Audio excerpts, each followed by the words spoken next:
नाज़रीन अस्सलामु अलैकुम व रहमतुल्लाहि ताला बरकातुहू। नाज़रीन, उम्मीद करते हैं कि तमाम अहबाब खैर व आफ़ियत से होंगे। जिसकी जो परेशानी है मौला करीम अपने हबीब के सदक़े तुफ़ैल से इसकी परेशानी को दूर कर दें, और जो भी परेशानी हो मौला करीम अपने हबीब के सदक़े तुफ़ैल से उसकी परेशानी को दूर कर दें।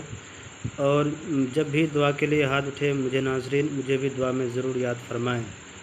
मैंने जो नक्श लेकर के आपके रूबरू आए हैं, ये बराए हर मुराद पूरी करने का नक्श है। ये नक्श इतना अहम है और मोतबर है कि जिसकी जितनी भी तारीफ़ की जाए कम नज़र आता है। मेरे चैनल के नाज़रीन, हमने जो नक्श आपके दरमियान में हाजिर लेकर के आए हैं, इस नक्श को लिखने के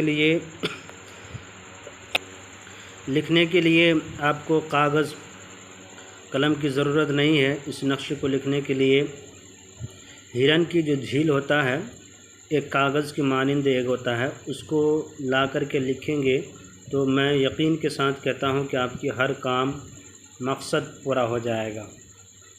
जिस मकसद के लिए लिख सकते हैं वो मकसद बर आएगी इंशाअल्लाह।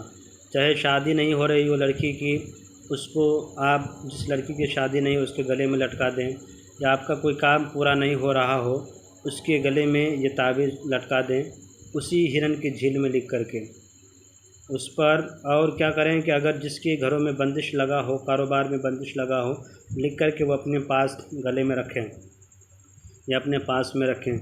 यानी दुनिया की कोई भी मुराद जो आपकी जायज़ मकासिद है उसको आप इस नक्श के ज़रिए से हासिल कर सकते हैं इंशाअल्लाह ताला। ये अमल बहुत ही मुजर्रब है, आज़मुदा हुआ नक्श है। इसे आप एक बार ज़रूर आज़माने की कोशिश करें।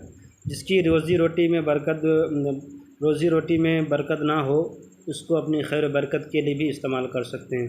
जिसके कारोबार में बंदिशें हो उसके लिए भी कर सकते हैं, दुकानों में बंदिशें उसके लिए भी कर सकते हैं। यानी कि हर वो मकसद जो जायज़ मकसद के लिए इस्तेमाल किया जाता है, इस नक्श का इस्तेमाल कर सकते हैं मेरे नाज़रीन। जब आप निकलें तो मैंने बता दिया कि हिरन की झील रहे तो ज़्यादा बेहतर है। अगर ना मिले तो मजबूरी के आलम में इसको आप कागज़ में लिख सकते हैं और स्याह कलम में लिख सकते हैं। ज़ाफ़रान हो तो ज़्यादा बेहतर है, अर्क गुलाब और ज़ाफ़रान मिला कर के लिखें तो ज़्यादा बेहतर है। वरना नहीं तो मजबूरी के आलम में जब अगर आपके पास ऐसी जगह पे हैं जहाँ पे ये चीज़ दस्तयाब ना हो, अगर ना मिलता हो, तब मजबूरी के आलम में काला कलम ले लें, बगैर दागो धब्बा के एक वाइट कलर का कागज़ ले लें, तब नक्शे को लिखने के लिए शुरू कर दें। आइए नाज़रीन, चलते हैं नक्शे की तरफ, बताते हैं आपको लिखना कैसे है, इसके चाल बताते हैं। इस तरीके से आपको नाज़रीन खाना बना लेना है। बनाने के बाद सबसे पहले आपको लिखना है बिस्मिल्लाहिर्रहमानिर्रहीम। उसके बाद यहाँ पे लिखना है बा दाल वाव हा। उसके बाद आपको लिखना है नाज़रीन फिर दो लिखना है। फिर उसके बाद आपको लिखना है 2। उसके बाद आपको लिखना है 3। उसके बाद फिर आपको लिखना है 4। उसके बाद फिर आपको 5 लिखना है। उसके बाद 6 6 6। उसके बाद लिखना है नाज़रीन आपको 8 8 लिख देना है यहाँ पे, ठीक। उसके बाद आपको लिखना है 9। इस तरह से आपका ये नक्श पूरा हो चुका है।